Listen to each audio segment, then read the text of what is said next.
Bonsoir, bonsoir à toutes et à tous les amis, j'espère que vous allez toutes et tous bien. Coucou Roxy Rookie et Vixie, coucou Donald le boss. Et j'espère que vous êtes en forme, que vous êtes hypés par cette semaine de sortie et d'avant-première. Oui, puisque je vous rappelle que cette semaine sort Wild Unknown contre les inconnus, et cela annonce beaucoup de deck build. D'ailleurs, je pense que vous allez avoir un peu plus de deck build par semaine, puisque je vais essayer de me motiver à faire des parties en ligne pour pouvoir un peu plus tester les decks, mais il va falloir que je me trouve du temps. Et bonsoir, monsieur Elisha.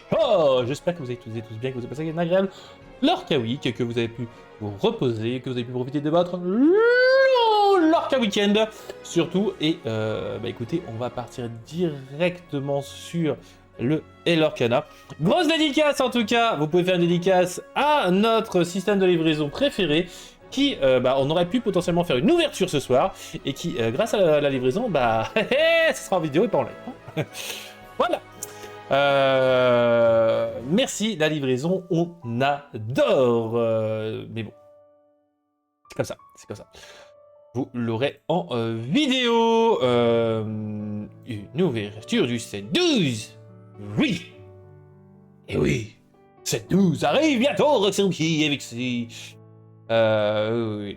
Ah bah l'avantage des boutiques, c'est qu'on le reçoit avant. Et donc on ouvre un peu avant, tu vois. On a un petit avantage, pas de beaucoup, mais on aurait pu faire un peu l'ouverture en mode « Oh, influenceur, je l'ouvre en avant-première ». Bah là, pas du tout. Voilà. Voilà. Merci, le livreur. En plus de ça, ce matin j'étais au café, donc j'aurais pu récupérer tout ça. J'avais tout planifié, tout ça. Bon, j'avais même prévu des chroniques, hein, vous inquiétez pas. Je ne suis pas à poil, j'ai des chroniques, on va parler et on va commencer directement dans le vif du sujet. Pas pour lundi prochain. Non, lundi prochain. Non. Eh oh, Roxy Rookie, non mais ça va, oui. J'ouvre, j'ai pas... Sinon vous allez tous ouvrir, moi je vais devoir attendre. Non, ça sera en vidéo. On va pas déconner. Peut-être qu'un jour on fera des ouvertures en live, mais c'est juste qu'il faut que je vois un peu plus le financier, parce que en ce moment, le financier, on attend. Je vous demande pas de payer, bien évidemment, c'est juste qu'il faut que je gère un peu plus mes dépenses, surtout. Donc, on va parler tout d'abord des prochains films Disney, qui devait être une chronique de la semaine dernière, cependant, on a un peu mangé du temps. Les prochains films. Alors, on a le 20 mai, donc ce qui approche rapidement, The Mandalorian and Grogu, donc un nouveau film de l'univers, de la licence Star Wars, qui arrive en fin de disponible. Le 17 juin, donc le mois prochain, sort Toy Story 5. Je sais pas si vous êtes hypé pour le voir. Alors moi, c'est un Toy Story, donc je m'en moque un peu, j'avoue. Moi, je suis pas un habitué de Toy Story, mais je peux comprendre que les gens soient fans, hein, clairement, pas de souci. Et le 8 juillet, on aura donc le live action de Vaiana. J'irai pas le voir. Enfin, clairement, en plus de ça, c'est vraiment la mauvaise date de sortie. Vraiment, j'irai pas le voir. Il sera plus au cinéma quand je pourrai. Et puis voilà quoi, c'est aussi simple, je vous pré-shot directement. Est-ce qu'on sait s'il y aura une carte Lorcana spécifique pour ceux qui iront voir Toy Story au cinéma? A priori, on n'a pas de ces nouvelles, alors après, il est peut-être un poil trop tôt encore, peut-être la semaine prochaine. Mais j'avoue que ça semble un peu logique qu'il y ait ce genre de truc là, bien évidemment. Je suis d'accord avec toi, Roxy, que il y a une forte chance que ce soit le cas. Après laquelle, par contre, on va parler aussi vite fait de Hext, donc qui sortira le 25 novembre. On a la date et ça fait plaisir. Et Avengers Doomsday le 16 décembre. Voilà, pour ceux qui sont fans un peu plus de la licence Marvel, il va falloir attendre le 16 décembre. Je suis comme un gamin à attendre Doomsday, c'est un truc de fou, hein, j'avoue que... Pas aussi que je me prenne Disney+, parce que bon, au bout d'un moment ma technique ne fonctionne plus, donc au bout d'un moment je vais prendre Disney+, par mois. Mais ce qui fait que ça aussi, ça fait des dépenses, hein. Tous les systèmes de visionnage, tout ça, enfin, à la demande, pas de streaming, vous m'avez compris, et vidéo à la demande, voilà, tout simplement. Ça coûte cher, un petit peu. Mais en vrai, est-ce que... Hext, ça devrait sortir au moment du 7-14 à peu près. Donc est-ce qu'on aura une carte de l'univers de Hext qui sera là. Ah, quoique non, attendez. Ça sort en juillet, Épine. Donc septembre, octobre. Ah si, c'est novembre. Ouais, mais peut-être un peu tard quand même, hein, un peu tard. Ah, quoique, bah non, justement, ça sort un peu avant. Bam, ex, bam, carte promo. Bam, argent encore plus pour Disney. Voilà, demandez-moi, Disney, moi je vous trouve des moyens de récupérer de l'argent. Coucou passage, juste pour rapide. Coucou, rapide. Passage juste. Alors, passage juste pour un coucou rapide, je vais cuisiner. Ça marche.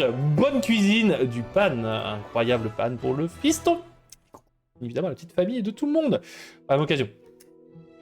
On va parler de Gato. Gato qui sera un nouveau Disney Pixar. Donc, du 16 juin 2027. Donc là, on est déjà sur l'année prochaine.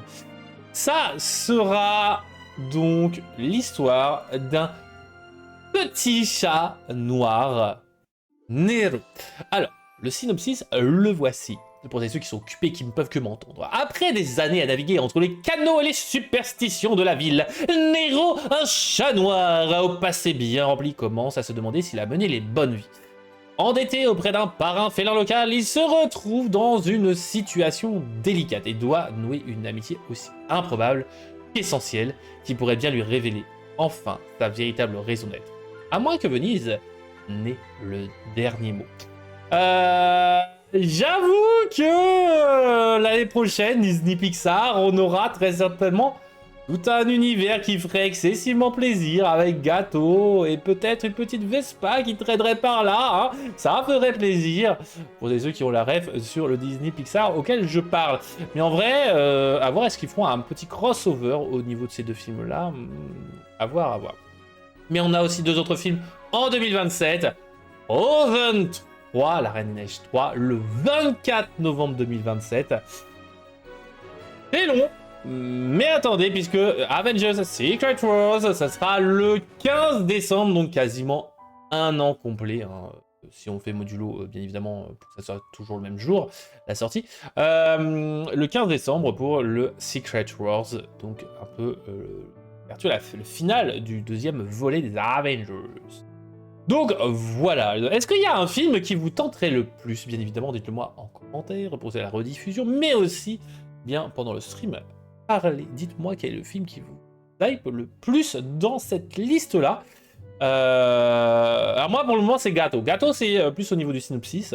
Après, à voir au niveau du graphisme, parce que le graphisme, j'ai un peu peur. Ext, j'avoue que Ext, il me hype de furieux. Mais ça, c'est un autre débat. J'avoue que on n'a pas encore vraiment de graphisme de Hext, donc j'ai un peu peur. Et Gato, on a juste ça. Donc, bon, la 2D peut tout et rien dire en même temps, donc c'est un peu pénible. Bref, voilà, voici la chronique que Sina m'a demandé. On va parler des avant-premières, ou de l'avant-première, en tout cas, des cartes pour les avant-premières. Et pour cela, il me faut changer de scène. Let's go! Donc, on va parler des cartes que, pendant l'avant-première, je vous conseille de récupérer. Alors, il n'y a pas toutes les bonnes cartes, bien évidemment, je vais faire un exemple des bonnes cartes et le pourquoi est-ce que ça me semble intéressant. Pour vous, bien évidemment, vous pouvez aussi discuter sur le oui, non, pourquoi, manani, manana. Il n'y a pas de souci là-dessus. D'ailleurs, je vois pas pourquoi est-ce que... pour rechercher, si je vais rechercher... Ah, merci. Hop, encore, chapitre... Hop, j'ai contré inconnu. Voilà. Donc au niveau de Ambre, ce que je vous conseille de garder déjà, c'est le prince, le bon vieux prince là qui est là, puisque c'est un très bon starter, certes non ancrable, mais vous êtes en format donc rush, si vous avez un pack rush, puisqu'il y a deux formats qui sont conseillés, le pack rush et le collection quest. Nous avons fait le choix en tout cas de faire le pack rush pour cette semaine-là, et la semaine prochaine, on va faire une petite collection quest comme tous les premières semaines de sortie de l'Orcana. Alors là, pour le Collection Quest, là, vous gardez ce que vous avez envie de garder, bien évidemment. Mais le prince est une très bonne carte si vous avez la possibilité, bien évidemment, de l'avoir, puisque c'est qu'une carte rare, donc pas très chère, donc possibilité de l'ouvrir. 4 à 2 de devis, c'est pas déconnant. Vous avez le Bayon qui va être aussi assez versatile puisque c'est un T2 et donc qui a 2 et 3 de stats, qui est à 1, mais vous allez pouvoir l'épuiser pour réduire le coût de 1 du prochain personnage que vous allez jouer. Donc vous allez pouvoir réduire encore plus rapidement le coût. Et en pack rush, c'est un peu l'équivalent du ramp, hein, ce genre d'effet là, et en pack rush c'est assez facile de faire ce genre d'effet là. Donc je trouve que Bayon est pas mauvais, c'est pas le meilleur des cartes bien évidemment, mais il est très intéressant. La corde de sécurité par contre peut faire assez mal, puisque c'est un objet de non ancrable, donc en gros gratuit hein, pour le premier tour. Et que quand, je vous rappelle, vous jouez cet objet, vous allez pouvoir placer sur votre pioche une carte personnage de votre défausse. Bien évidemment vous n'allez pas le faire en T1, mais ça va être très bon pour plus tard. Je vous conseille de la garder peut-être en 1 ou 2 exemplaires, bien évidemment, c'est du non ancrable donc vous allez la jouer. Mais c'est très bien pour recycler ce qui est dans votre défausse. Je suis d'accord qu'en pack rush, on remélange, vous ne perdez pas à la meule. Mais en vrai, ça peut être très intéressant de recycler rapidement. À la fin de votre tour, vous pouvez bannir cet objet pour piocher une carte. Et ça, c'est vachement intéressant de piocher, clairement. Donc là, on rentre un peu plus dans les cartes, un peu plus anecdotiques. Vous allez avoir la chambre de Andy, 3 ancrables, donc 2 de déplacement dessus, ça semble cher, 8 de vie, Keta. 1, mais 2 de déplacement c'est quasiment gratuit puisque je vous rappelle qu'en pack rush vous avez 2 d'encre dès le départ. Tant que vous n'avez qu'un seul personnage sur ce lieu et donc vous avez déplacé qu'un seul personnage dessus, donc par exemple le prince, ce personnage gagne 2 de vie et 1 de l'or, ce qui est plutôt intéressant au niveau de la combo entre la chambre de Andy et le prince. Voilà au niveau des cartes de basse rareté de Ambre, je pense que j'en ai pas oublié, j'espère, si c'est le cas, excusez-moi, bien évidemment, partagez votre avis, parce qu'il va y avoir 2 autres cartes qui vont être tout d'abord le TAC. Le TAC est incroyable, mais ça c'est une légendaire, c'est l'une des meilleures légendaires du pack rush, puisque vous allez pouvoir eh bien, infliger des dommages égaux à la volonté de votre personnage à la place de votre force. Donc c'est assez intéressant, sachant que c'est une 4-0-4, 2 de l'or, donc vous allez, on peut ça l'aurait assez vite. En pack rush, c'est comme si c'était un T2, c'est excellent. Franchement, la jouer, c'est une très très bonne légendaire. Woody, alors lui, va avoir un défaut comme légendaire, c'est que c'est une Floodborn. Mais pas une mauvaise Floodborn parce que c'est un Alter 3 et un 5 non ancrable. Donc le défaut, c'est juste le côté non ancrable, mais en pack rush, ça va. En vrai, ce sera soit un T2, soit un T3, en gros, grosso merdo. C'est pas déconnant. 1 de force, 5 de volonté, vos autres personnages joués gagnent 1 de volonté, 4 à 2, donc ça c'est si vous avez pas mal de jouer.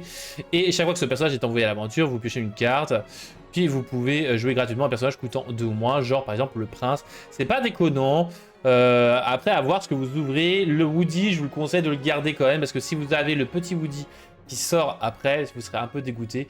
C'est pas un mauvais Floodborn, mais c'est toujours le problème des Floodborn, c'est de savoir est-ce que vous le gardez ou pas au niveau du pack rush. Le Woody, on est un peu le cul entre deux chaises parce qu'en plus de ça, il est non ancrable. Contrairement donc pour Améthyste, hop, les voici. C'est que j'ai pré-shot. Vous avez Louisa qui est une assez bonne Floodborn parce qu'elle, elle est ancrable contrairement à Woody. Même coup alternatif. 6 de force, 4 de volonté qui est en A1 et vous allez pouvoir payer 1, c'est répétitif donc ça c'est cool pour pouvoir déplacer les dommages, les balancer chez l'adversaire, c'est vachement intéressant pour vous soigner. Je vous rappelle que pack rush, vous avez toutes les couleurs possibles et envisageables dans votre deck, c'est intéressant. Mais si on rabaisse un peu les raretés, on va avoir Flèche qui est pas mal puisque vous avez charge et ce personnage peut être envoyé à l'aventure le tour où il est joué, il a 3 de force, il quête à 2, pas mal, le petit défaut c'est non-ancrabilité mais c'est pas très dérangeant. En rare, vous avez Madame Indestructible. Madame Indestructible qui est plutôt intéressante elle aussi, puisque elle, c'est 5 ancrables, 5 de force, 6 de volonté. Au début de votre tour, vous allez choisir l'effet que vous voulez. Ça nous rappelle une petite carte madrigale d'ailleurs. Soit elle gagne un insaisissable jusqu'au début de votre prochain tour, donc ça vous permettra de protéger ce personnage-là, mais aussi d'être assez offensif au niveau des insaisissables de l'adversaire, avec 5 de 20, c'est pas négligeable. Et sinon, vous allez pouvoir choisir que ce personnage-là quittera 1 de plus pour le reste de ce tour. Versatile aussi, du 4 à 2, 6 de volonté, tout ça, c'est un petit tank, c'est assez sympa. Principalement, l'intérêt, c'est de jouer pour les insaisissables. C'est ancrable, donc après, à voir, selon ce que vous voyez au niveau de ce que les autres ont chopé, le côté insaisissable peut être assez intéressant. Si vous voyez que déjà, round 1, il y a quasiment personne qui a d'insaisissable, allez, vous pouvez le garder, pas la dégager, mais en vrai, elle est quand même intéressante parce que bon, il y a quand même de très bonnes insaisissables qui peuvent embêter. Par exemple, vous avez Violette Parr, qui, en non common, qui est une insaisissable, qui a de force, de volonté, 3 de cost, ancrable. Lorsque vous jouez ce personnage, vous allez pouvoir choisir un personnage et déplacer l'un de vos personnages, un de ces dommages sur un personnage adverse. Ça, c'est sympa, qui est à 1. Mais c'est que quand vous la jouez. Mais bon, en vrai, c'est quand même un T1 en pack rush. Donc bon, T1, 4 de force, c'est un peu pénible.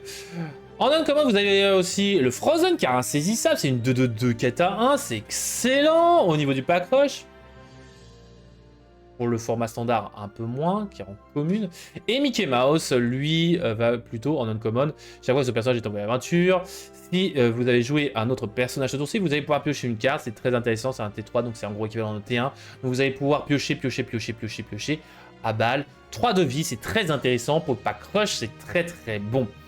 Mais il n'y a pas que ça, puisque vous allez avoir Mirage lorsque vous allez la jouer. Si vous avez un personnage super ou un personnage héros, elle coûte 4, ancrable, ça va. Vous allez piocher une carte, donc on peut aussi aller ancrable, elle est sympa, c'est une commune. Très très bonne commune violette à garder dans votre pack rush. C'est de la pioche, c'est sympa. Les héros, il faudra juste faire attention à si vous avez bien que des héros et pas des alliés. Attention, là c'est un peu donnant-donnant. En vrai, vous allez pouvoir un peu plus vous dégager les alliés. Mais s'il y a pas mal d'alliés quand même hein, dans ce set. Hachoum, justement, est un allié 7 nains T1 dans Pack Rush, 3 de force, 4 de volonté, qui vous permettra de choisir un personnage et il gagnera 1 $ supplémentaire. Donc là, vous avez plutôt le jouer en T2. Pas mauvais, hein, parce qu'il vous coûtera entre guillemets que 1, puisque je vous rappelle, vous commencez toujours hein, avec 2 $ au début du Pack Rush. Donc c'est pas mauvais à voir ce que ça pourra donner. C'est pas non plus incroyable, ça dépend vraiment ces cartes-là de ce que vous allez avoir au niveau de Hachoum, mais Hachoum est pas mauvais. Hein. Je sais pas ce que vous en pensez. Dans le chat, dans la rediff bien évidemment, mais en vrai, je trouve que Amethyst est assez bien loti au niveau des cartes intéressantes du pack rush, et heureusement qu'on peut manger toutes les cartes parce que il y a des couleurs qui vont être un peu plus serrées. Surtout au niveau des basses parties. Hein. Je vous rappelle que par exemple, dans Ambre, on n'a aucune commune qui me semble en tout cas intéressante après avoir. Bien évidemment, vous allez avoir le Woody Starter, par exemple, qui est commune. Voilà, ça peut être intéressant aussi de le récupérer. Ça dépend vraiment après des autres cartes de ce que vous ouvrez. Hein. Bien évidemment, si vous avez le petit Woody et le Woody Fruitborn, bah, le Woody commune est très bon, très très bon. Mais bon, malheureusement, ça dépend de votre ouverture. Là, c'est vraiment des cartes où en gros, vous pouvez y aller un peu les yeux fermés et à les garder. Hop! Émeraude, on va avoir en super rare Elinor, notre bonne vieille reine méchante à la fin du tour. Si vous avez au moins 3 personnages épuisants ou plus, choisissez un personnage adverse et infligez-lui un dommage. Gagnez un éclat de l'or et piochez une carte, c'est très bon comme effet. En pack rush, encore une fois, puisque en pack classique, attention, c'est du 4 non ancrable, là ce sera en gros équivalent à du 2 non ancrable. Je dis bien équivalent entre guillemets. 3 de force, 4 de volonté, quête à 1, mais vous allez gagner un peu plus d'intérêt. Donc Elinor, pas mal, et c'est d'ailleurs exemple de carte qui 4 de vie. Autant essayer de la gérer avec Madame Indestructible, avec Violet. Vous allez avoir en super rare aussi Famille Désespérée. Enfin, dispersée, pas désespérée, dispersée. Alors elle, c'est une action non ancrable. Bon, ça peut faire l'affaire, puisque je vous rappelle que ça vous permet de gérer 3 personnages adverses. Un qui ira au-dessus de la pioche, un qui ira en dessous de la pioche et un qui retournera dans la main adversaire. C'est pas mauvais, gros défaut c'est que c'est quand même une action et pas une chanson. En rare, vous avez la Mérida Floodburn, bah même intérêt parce que même cost que Louisa Madrigal, et bon elle a un excellent effet qui, tant qu'elle est épuisée, chaque fois qu'un personnage adverse défie, vous pouvez infliger un dommage au personnage qui défie. Elle a 6 de vie, quête à 2, elle est pas mal. Même sans le Floodborn, au niveau vraiment intérêt de la carte, elle est très très intéressante. Si vous avez un peu de cette petite Mérida, ça fera l'affaire. En plus, c'est qu'une rare, donc ça va, ça va. En plus basse rareté, très basse rareté. Alors là, vous allez avoir Mérida, la Mérida justement verte, 2 ancrables, hors d'atteinte, et c'est très intéressant du hors d'atteinte. Elle a 3 de vie, donc elle est très très pénible. Et héros, ça marche très bien. Les cartes qu'il faut garder. Ouais, c'est les cartes qu'il faut garder, que je conseille de garder en AP, Sina. Pas qu'il le faut, mais que je conseille, bien évidemment. Ce sont les cartes. Modulo, bien évidemment, votre ouverture. Mais c'est les cartes que je conseille de garder, quelle que soit l'ouverture, avec des fois quelques nuances, bien évidemment. Donc, hors d'attente, assez intéressante. Amish, Hubert et Harris. Donc 3-3-3 en insaisissable, c'est pas mauvais, hein, parce que c'est encore une fois, un pseudo starter, c'est pas mauvais en insaisissable. bonne stat, tout ça, c'est quand même très bon. Nous avons aussi le Donald, chaque fois que ce personnage est en aventure, vous allez pouvoir jouer un autre personnage, et que vous allez jouer un autre personnage, je vais y arriver, c'est un voyageur, chaque adversaire défausse une carte, c'est un T5, bon, en gros un T3, dans le pack rush. 6 de vie, c'est pas mal pour faire défausser un peu l'adversaire, c'est plutôt pas mal au niveau de la carte elle aussi. 4 à 2,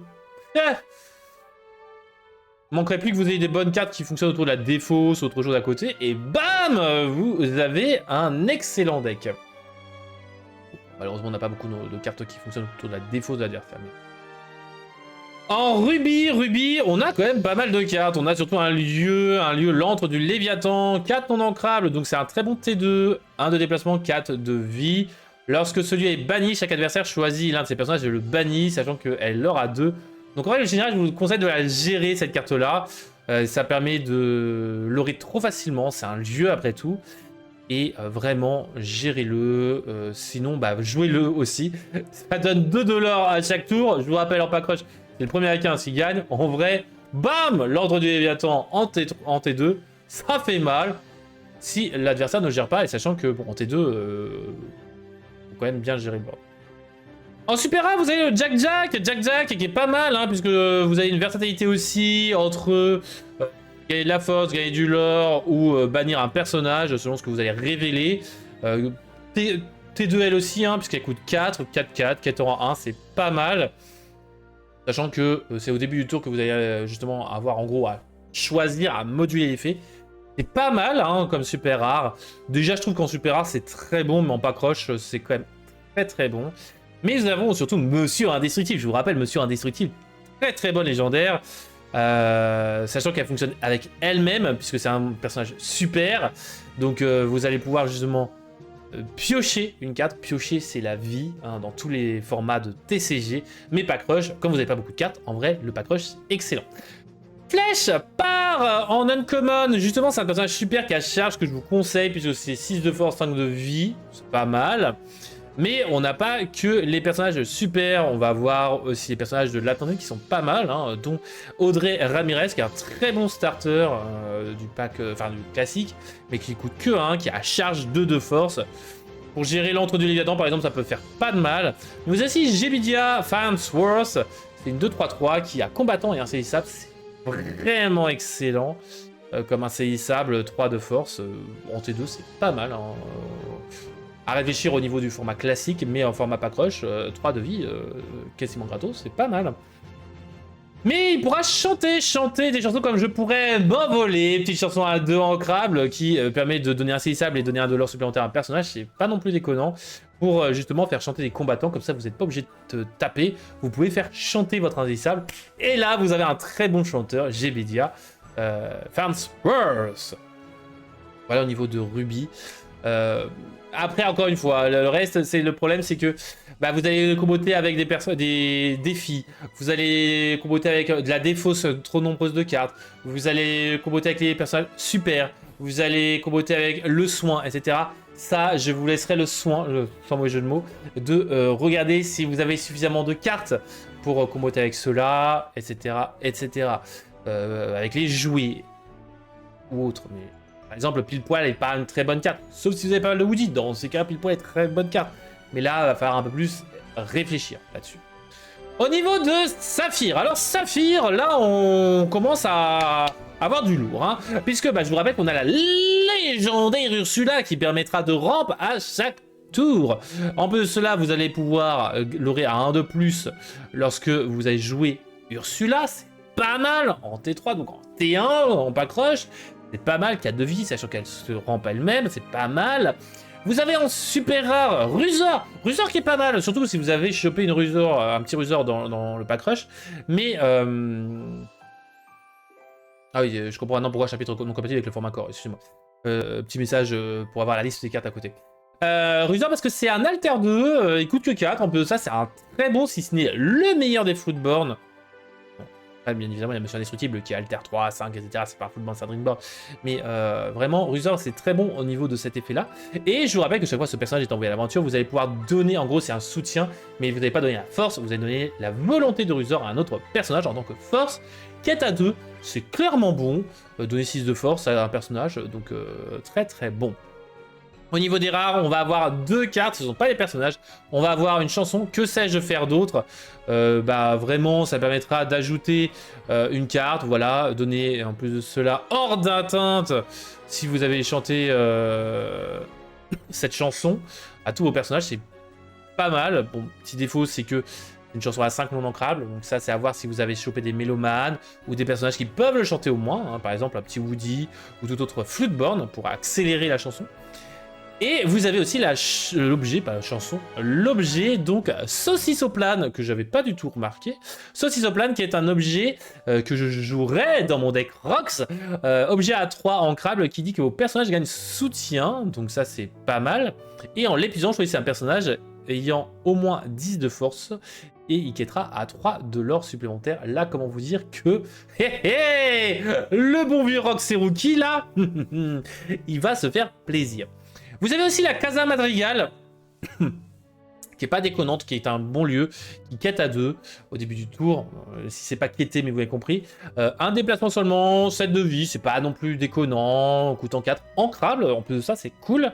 Chaque fois qu'un personnage sur ce lieu est envoyé à l'aventure, vous allez pouvoir jouer, ou lui retirer, je veux dire, jusqu'à 2 dommages, et ensuite vous allez pouvoir soigner en plus de ta Casa Madrigal. C'est assez rare qu'on ait ce genre d'effet là, mais en vrai, ça fait que l'adversaire va devoir gérer rapidement votre lieu Casa Madrigal parce qu'il ne pourra pas juste taper une fois et espérer la gérer au prochain tour. Il va falloir la gérer très rapidement. Sachant qu'en gros, en pack rush, c'est un T2. C'est pas déconnant, clairement, sur ce genre d'effet-là. En format classique, malheureusement, Casa Madrigal, je pense qu'elle n'aura pas son mot à dire à être là. Malgré l'effet de soin qui peut être intéressant. En acier c'est pareil, on n'a pas beaucoup de cartes. On va avoir Madame Indestructible qui est très forte, hein, vos personnages gagnent résistance, en plus de ça c'est cool. Bon, malheureusement elle coûte 7, Alter 5, mais elle est ancrable. Bon voilà, en plus de ça c'est le légendaire. Il n'y a pas beaucoup de légendaires que je trouve bonnes au niveau du pack rush, parce que malheureusement vous êtes un peu trop sensible à la tribalité de vos cartes et de vos decks au niveau des mécaniques. Donc franchement, ça c'est attention. Après, ça dépend de votre ouverture. Il y a des légendaires qui pourront être très bonnes sur votre ouverture, mais malheureusement, ça dépend de ce que vous avez. Et par contre, attention, si chaque fois qu'un autre personnage est banni via un défi, elle va vous permettre de choisir un personnage super et de le redresser elle-même incluse. Donc ça, c'est cool. Par contre, attention, elle n'a que 4 de vie, elle quête à 3, donc au moins elle se protégera potentiellement. Ce 4 de vie, mais bon, elle a résistance, quoi. C'est pas mal, c'est pas mal.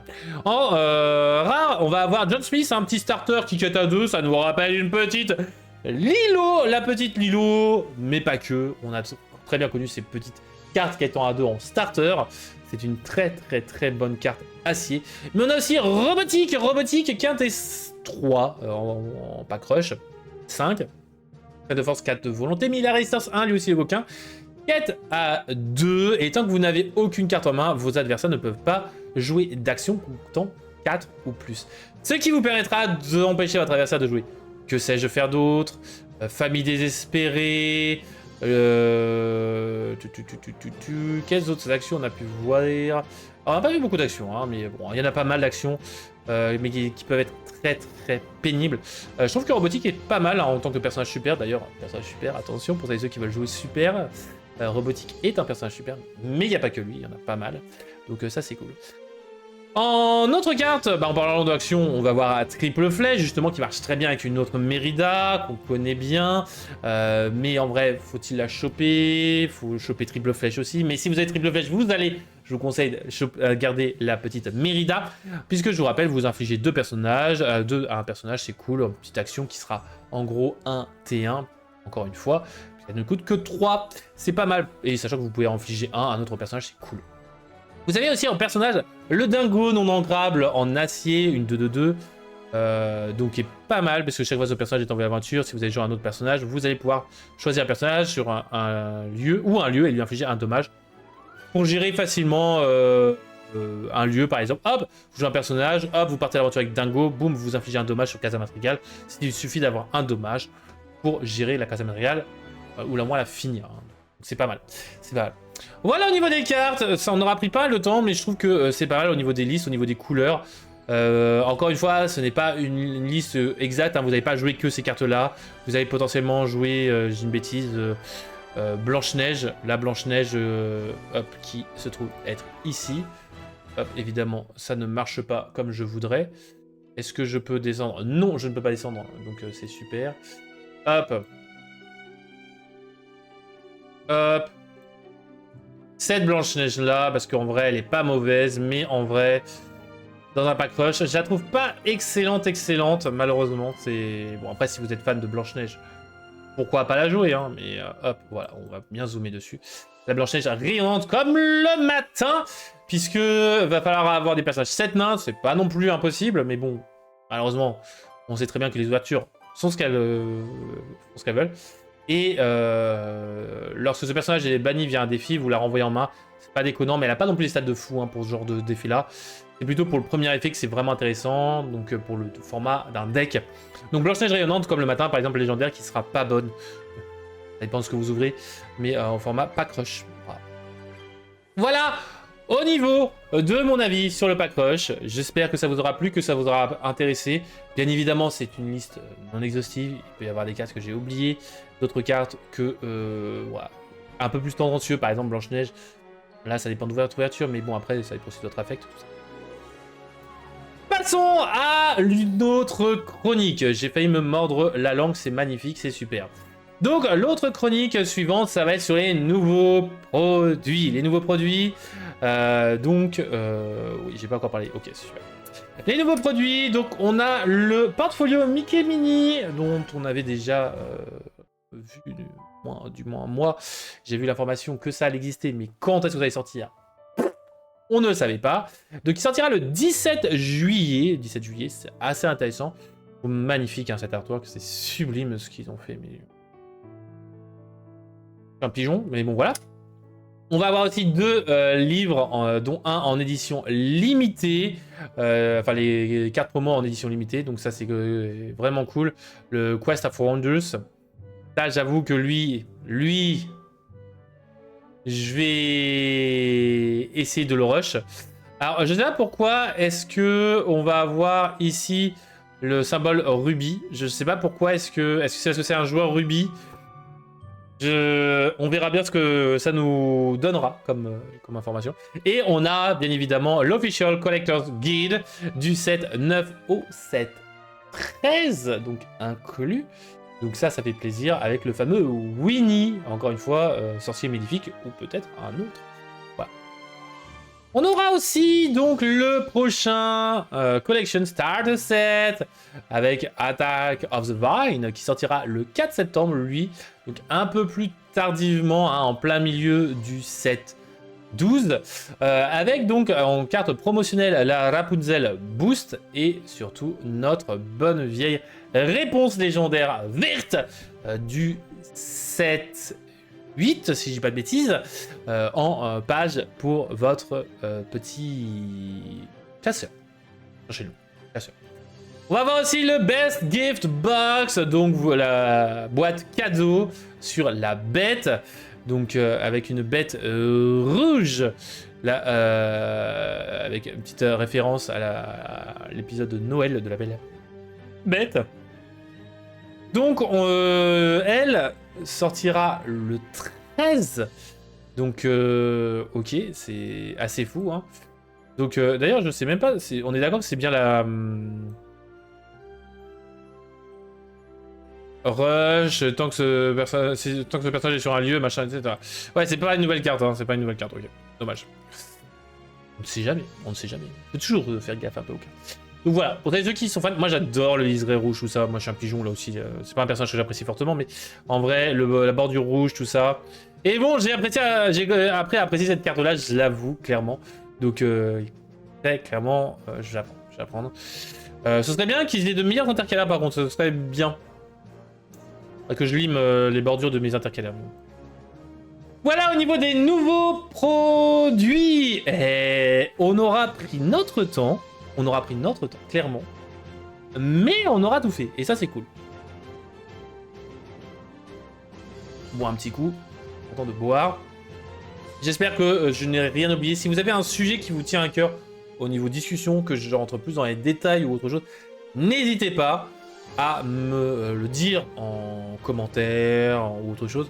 Même dans le chat, hein, c'est fait pour ça, hein, les lives. C'est vraiment pour me dire « Eh, Trif, il y a un leak. Ah, Trif, t'as pas parlé de ça. Ah, Trif, qu'est-ce que tu penses de cette carte-là » N'hésitez pas, bien évidemment. Bon, évitez juste d'en avoir 100 questions en même temps. Ce serait un peu... je pourrais pas faire toutes les chroniques dans ces cas-là. Mais voilà. D'ailleurs, en parlant de chronique, j'espère que vous vous éclatez avec les jeux du dimanche midi. Voilà, le Hozal Glimmer. Et j'espère que vous y arrivez un petit peu. C'est un petit jeu que je kiffe à vous faire. Ça me prend pas plus de temps que ça, hein, de le faire un peu ça. Donc j'espère que ça vous fait un peu kiffer. Format visible sur le téléphone, donc c'est assez bien. J'aimerais bien avoir vos retours là-dessus, parce que je crois pas avoir eu de retour sur ça d'ailleurs. Je vais voir en même temps en plein milieu du live. Je vais éviter d'avoir du son. Alors, bon. Oh, j'ai pas de réseau, c'est vrai. Mon téléphone fait de la merde. Bon, bref, poliment. Bref, dernière chronique, autre que classique. Le Championship 7-12.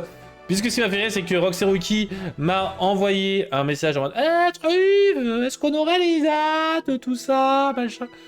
Et c'était genre le lendemain où on a reçu justement le commentaire de type alors, vous pouvez planifier tadali, tadadadada.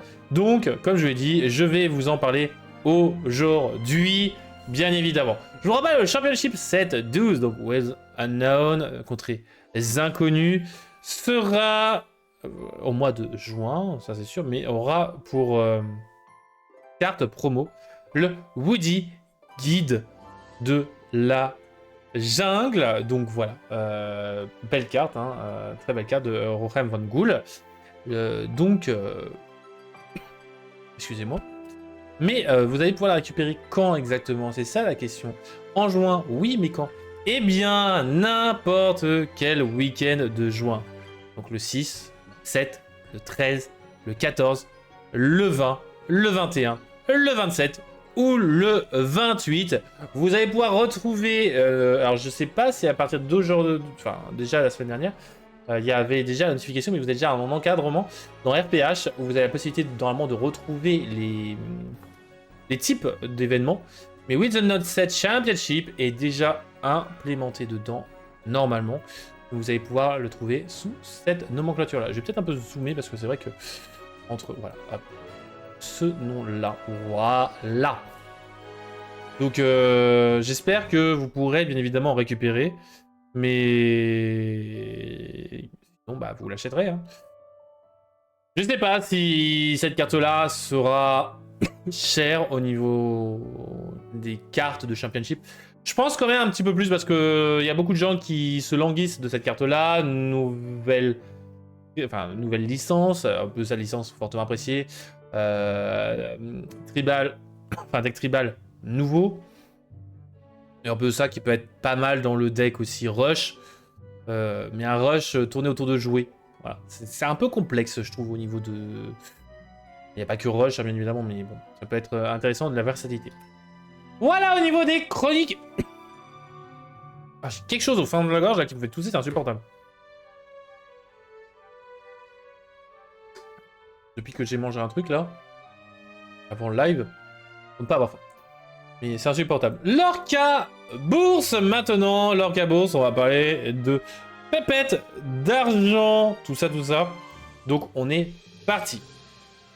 Les légendaires de Givresort, dernier live déjà, sur le... où on ne parlera que de Winterspell comme plus récente. Winterspell ira au fond. Mais on va avoir donc deux modifications. Ohana signifie famille, de 16 à 15 euros, une petite baisse, voilà, petite baisse de régime.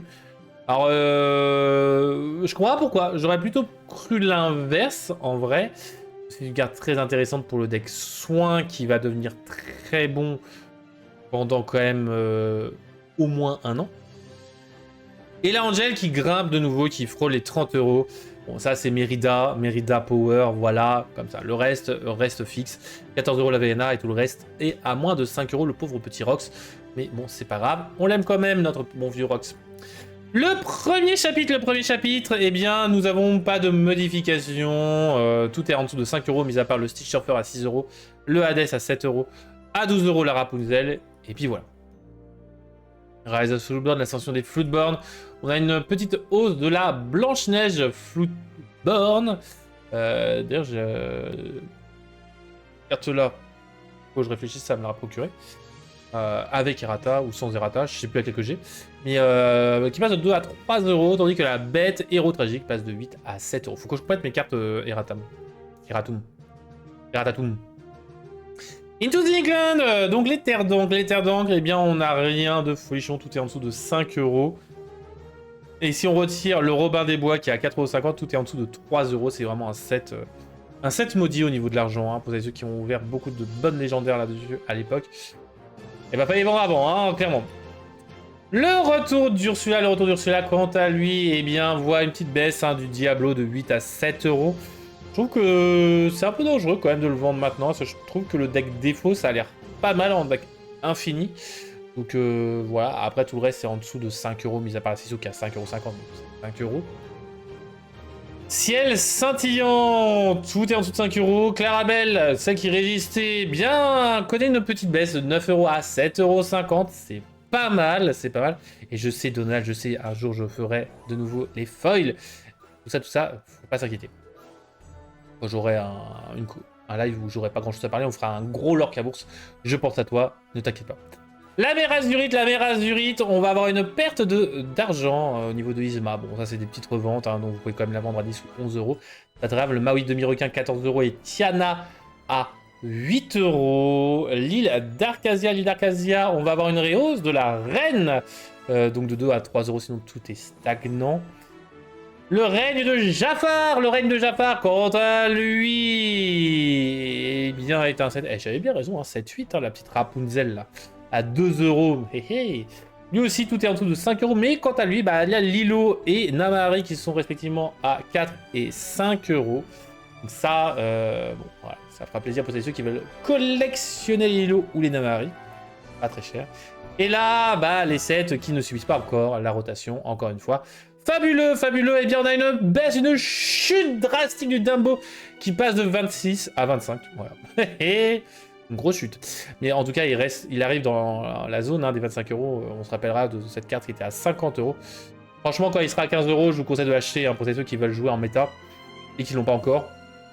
C'est clairement, ce sera clairement le prix, parce qu'à tout moment, si on a un reveal monstrueux d'insaisissable, Dumbo peut réexploser. Et du jour au lendemain, quoi. Moi, si vous voulez un peu spéculer sur les cartes, c'est pas encore. Bientôt, Dumbo. Whispers in the Well, donc lueur des profondeurs, quant à lui. Dernière chronique de l'Orca Bourse. Eh bien, on a une baisse de Cendrillon de 28 à 27 euros, donc quelques petites ventes, voilà. En même temps, c'est parce que spéculation sur le fait que Cendrillon sera beaucoup moins joué, donc essaye de vendre maintenant, puisqu'il y a quand même la Ursula. La Ursula, je vous rappelle, la Ursula, je la trouve bien meilleure que Cendrillon. Et le Goliath, quant à lui, de 15 à 14 euros, parce que bah voilà, ça boude un peu les gremlins, c'est n'importe quoi. Les gargouilles, puisqu'on a le deck super qui va avoir un peu plus de versatilité. Mais le deck super va avoir les mêmes puissances, je trouve, que les gargoyles. Donc, s'ils veulent les vendre, tant mieux. Je ne l'ai pas encore, ce Goliath. Donc, pourquoi pas. Moi, j'ai placé de Démona, moi je suis content, donc c'est suffisant. Passons donc à la dernière chronique. Oh, et on a le temps. Oh là là là là, c'est la chronique de quoi? La chronique du Sandé. Le Sandé qui a été recolorisé aux couleurs de la saison. Par Utisson, regardez comme il est beau, il est magnifique. C'est de l'argent, c'est de l'or en boîte. Waouh, il est magnifique, il est sublime. Hop, un petit neuf, il est sublime. Donc, d'ailleurs, il faudrait que je regarde si on peut pas faire un autre dé, mais des dés chelous, genre, j'incorporerai un dé de 11 avec le truc. Donc, le Lorca Quiz, je vous rappelle que la semaine dernière, je vous ai demandé quel était le nom de notre cher Andy dans Toy Story pour gagner des cartes promo, dont les cartes promo sont toutes là. J'ai pas encore recherché dans ma collection de cartes promo à offrir le 4e patch. Normalement j'en ai, mais j'aurais bien voulu justement vous vérifier avant. Quelle la personne qui gagnera, si je l'ai pas, eh bien je vous précise de suite Je la contacterai en lui disant, bon bah je l'ai pas, quelle carte promo aimerais-tu avoir? Avec une liste. Au cas où que bah, celle qui nous... J'aurais voulu en remplaçant. Je l'ai pas, voilà. Tu as fondu le sous-fétiche pour faire le salé. Chut. Kélisha, ne dévoile pas tous mes secrets. Voyons. Ah là là là là. Et la réponse, la bonne réponse, bien évidemment, vous l'avez trouvée dans les commentaires, c'est Davis pour Andrew Andy Davis. Le Andrew, et donc Andy comme diminutif, est une référence au fils de Bud Luckley, qui a été un animateur, qui est un animateur, j'ai pas fait gaffe au niveau... Si je dois être encore en vie. Sinon, bah, rest in peace. Qui était donc animateur, tout ça, dessinateur, tout ça, animateur dans le sens animé, de Toy Story. Donc voilà, j'ai trouvé ça intéressant. Les bonnes réponses étaient nombreuses, comme d'habitude, vous avez fait de bonnes recherches. On avait Sina, Orgueil Préjugé, Emily Book et Jérémy qui avaient donné la bonne réponse. Et maintenant, donc, eh bien, le scindé. Je vous rappelle, donc, je vais lancer le scindé. Si je tombe sur 0 ou 9, je relance le dé. Si je fais 1 ou 5, c'est Sina qui remporte le lot de cartes promo. 2 ou 6, ça sera Orgueil et Préjugé. C'est dans l'ordre des réponses. Hein. Emily Book 3, 7, Jérémy 4, 8. C'est le moment de lancer le scindé. J'ai déjà lancé suffisamment le scindé, je sais combien de fois pendant le live, même avant, pour randomiser le résultat. Et c'est le moment ou jamais de savoir qui a gagné ce lot de cartes promo du 7-8, ça me semblait. Let's go! Et c'est le 7, mais c'est pas possible! C'est Emily Book qui... GG à toi, Emily. Bien évidemment, je t'enverrai ça avec l'autre carte promo. La dernière fois, Sina était sur 7, Emily sur le 1. Emily a récupéré. C'est pas possible. Bravo en tout cas, Rox et Rookie. Bien évidemment, je t'enverrai tout ça.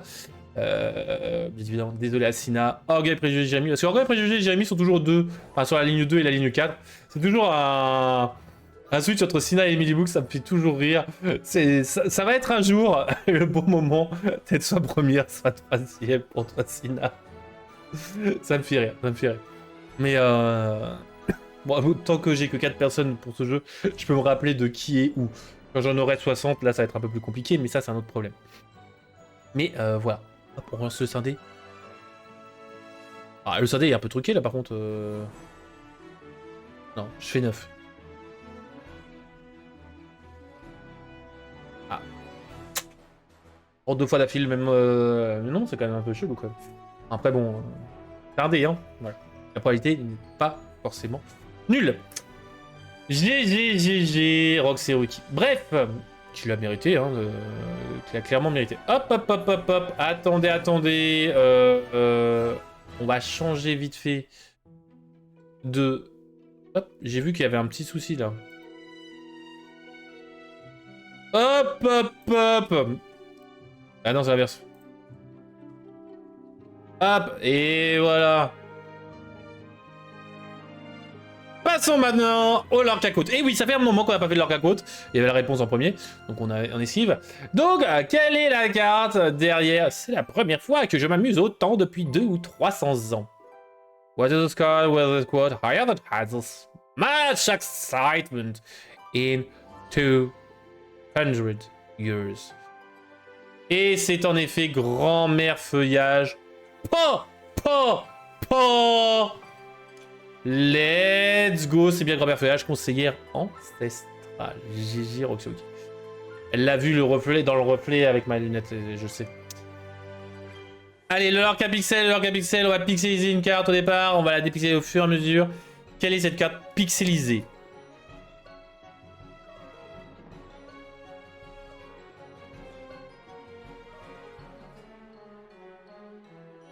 Hop, je mute. C'est important, il faut que je réussisse à faire ça. Lumpy, non. 4, belle, non. Vous foutez le doute quand même. Hein. Gros. Non. Quelle est cette carte? Non, non.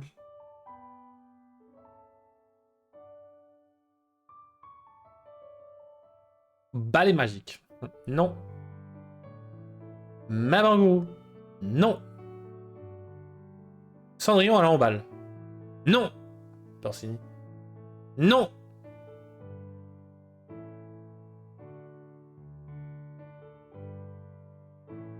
Et c'est le dernier pixelisation. Et c'est en effet la Elsa du 7-11 légendaire. GG Roxy. Ça, Donald. Ça, tu t'es trompé de perso. Ça. Donc, j'ai très bonne carte. Hein, très bonne carte pour le deck lieu que je surkiffe jouer.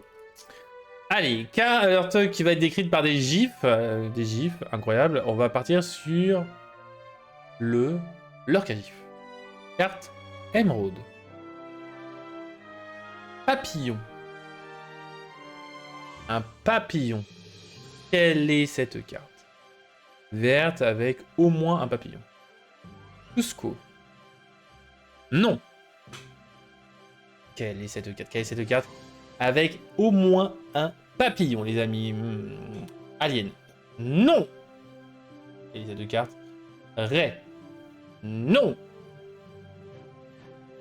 Et là, Keisha va donner la bonne réponse.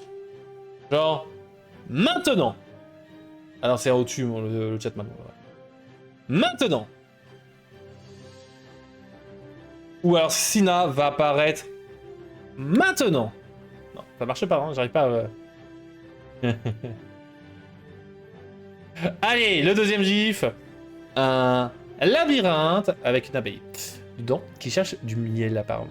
Robin des Bois. Alors, est-ce que c'est l'abeille le plus important? Est-ce que c'est le miel? Est-ce que c'est le labyrinthe? Est-ce que c'est sont les buissons du labyrinthe? Quelle est cette carte? Ah là, je sais que vous la connaissez. Je sais que vous savez que je sais que vous savez que existe cette carte-là. Quelle est cette carte? Labyrinthe perdu. Non. C'est une carte... Purée, ça fait un moment que ce gif-là est... Ce gif-là est prêt. Ça fait un moment que... Vous attendez. Ça doit faire plusieurs mois. Hein. Le lapin blanc, c'est 11. Non. Allez. Troisième gif. Un éclair. Ouh. Shazam. Ah non, c'est pas la bonne licence. Ça. Quelle est cette carte? Ah là là. Oui, je suis tout feu, tout flamme, parce que je suis en train de regarder les films Shazam. Donc, découverte du DC Universe.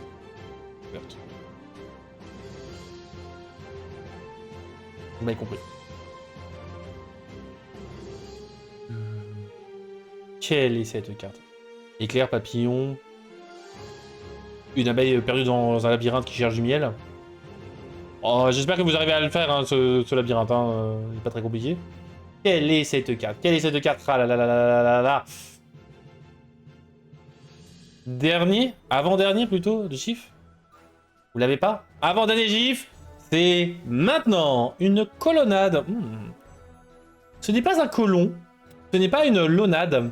C'est une colonnade. Colonnade éclair. Papillon, labyrinthe avec une abeille perdue cherchant son miel. Quelle est cette carte? Quelle est cette carte? Je vois bien cette carte émeraude, je la vois bien. Ah. Quelle est cette bonne vieille carte que vous connaissez, que vous avez très certainement ouvert un peu trop d'ailleurs. Megara. Et... si je redonne le dernier gif, une robe violette, c'est en effet Megara libérée, avec son papillon qui se trouve au-dessus de ses mains, le labyrinthe qui se trouve en fond, les colonnades aussi, l'éclair, se trouve, où se trouve-t-il? Eh bien, il va se trouver, hop, je vais vous le montrer, il va se trouver là, forcément, avec référence à Zeus, sur Erk, le nul. Et bon, la robe violette, est-ce que j'ai besoin de vous montrer la robe violette? Je ne pense pas. Je pense que vous êtes assez bon pour tout voir la robe violette. Très clair. Passons donc au dernier jeu de ce soir, le Lorca des Zooms. Le Lorca des Zooms. Maintenant, quelle est cette carte? Quelle est cette carte? Je reconnais. On la reconnaît bien, cette carte. On la reconnaît bien, on la reconnaît bien. Quelle est cette carte? Quelle est cette carte? Apparemment, il y a du bleu sur cette carte. Hein. Mais est-ce qu'il y a beaucoup de bleu? Est-ce qu'il n'y en a pas beaucoup? Est-ce que j'ai fortement zoomé? Le labyrinthe périlleux. Ah ah, ça pourrait être marrant, mais non. Voguer sur la mer Azur. Non plus. Quelle est cette carte? Quelle est cette carte? What is this card? A little bit zoomed. Non, ce n'est pas voguer sur la mer Azurite, Roxy. Non, non, non, non. Quelle est cette carte? On redézoome. On reprend du recul. Zoup. Oh, ah, mais vous voyez la différence, attention. Grande différence. Grande différence. Il y a de plus en plus de bleu. Un monochrome bleu. Et c'était en effet le monochrome de Saphir. Pas du tout. Isma. Non. Oh, encore du bleu. Mais non. Un bleu plus foncé. Quelle est cette carte? Quelle est cette carte? Ursula. Non. Maléfique. Non. Hadès. Non plus. Quelle est cette carte, les amis? Je savais que vous galérez. Bon, attends, j'étais un peu vicieux. Quelle est cette carte? Quelle est cette carte? Je vois. Monstro! Eh bien non, ce n'est pas Monstro, Roxy. Allez, on redézoome. Quelle est cette carte? Serait-ce une patte? Serait-ce autre chose? Serait-ce des oreilles? Serait-ce un ventre? Serait-ce un sac? Qu'est-ce donc que ceci? Quel est ce bleu foncé qui se trouve à gauche? Quelle est cette carte? Ça pourrait être une queue de poisson. Tout à fait. Mais nous n'avons pas encore Arthur en poisson. Ça fait un moment qu'on n'a pas vu d'Arthur d'ailleurs. Quelle est cette carte? Quelle est cette carte? Ah, il y a beaucoup de bleu. Est-ce que c'est une carte saphir, de toute façon? C'est pas une carte saphir en vrai, hein. Clairement. Ça se trouve, c'est un piège. Quelle est cette carte? Ça se trouve, c'est une carte rubis, une carte ambre, une carte émeraude, une carte améthyste, une carte saphir, Ichabod Crane, maître d'école, bibliophile. Non. Quelle est cette carte? On redézoome une dernière fois. Allez, là, vous l'avez forcément parce que vous avez compris quel était ce bleu. Elle est easy. Quelle est cette carte? Quelle est cette bonne vieille carte? Ce n'est pas Cerbère. Ça pourrait être Cerbère, très clairement. Bourriquet. Ça pourrait être Bourriquet, mais non. Quelle est cette carte? Ah là là là. Assez compliqué, là, encore. Aïe. Mais non. C'est un personnage. Dont je vais parler beaucoup trop d'ailleurs pour mon âge. Quel est ce personnage? C'est un personnage assez... Comment dire? Assez pénible en vrai, potentiellement dans certaines méta, clairement. C'est une carte dessinée par Kendall du 7-11. Quelle est cette carte? Ah, je sais que vous le savez, je sais que vous l'avez. Quelle est cette carte? C'est ouf. Un personnage Storyborn Alter. C'est rare hein, qu'on en ait un. Quoique maintenant ça devient un peu une base. Storyborn Alter, mais pas que Storyborn, puisque c'est un des rares personnages super que nous avons déjà. Un personnage Storyborn super. Mais pas que. Il est donc alter. Il est ancrable ce petit coquin. Oh là là. Dessiné donc encore une fois par Kendall. C'est une carte d'une rareté supérieure à Uncommon. Quelle est cette carte? C'est une carte acier. C'est une carte acier, Storyborn super, mais pas que. Avec une capacité alter. Ancrable, dessinée par Kendall. Rare, super rare ou légendaire. Quelle est cette carte, les amis? Elle a 6 de force et elle a encore plus de volonté. Elle quête à 2. elle pourra avoir deux effets très intéressants. Premier effet dont le nom s'appelle Prends ça, qui, durant votre tour, va s'activer chaque fois que un objet est banni. Quelle est cette carte personnage? Ah là là là là. Et c'est en effet Mister Mask de glace face à la pression. GG Donald, GG. Oh, celui-là, il était compliqué, celui-là. A dû encore un peu plus dézoomer, mais bon, pour moi, ça me semblait évident que c'était la cape de Mister Mask. Mais bon, après, bien évidemment, comme c'est moi qui l'ai fait, ça me semblait plus évident que quand on le cherche, hein, bien évidemment. Mais au moins, ça vous aura fait un peu réfléchir, chercher tout ça. Donc voilà.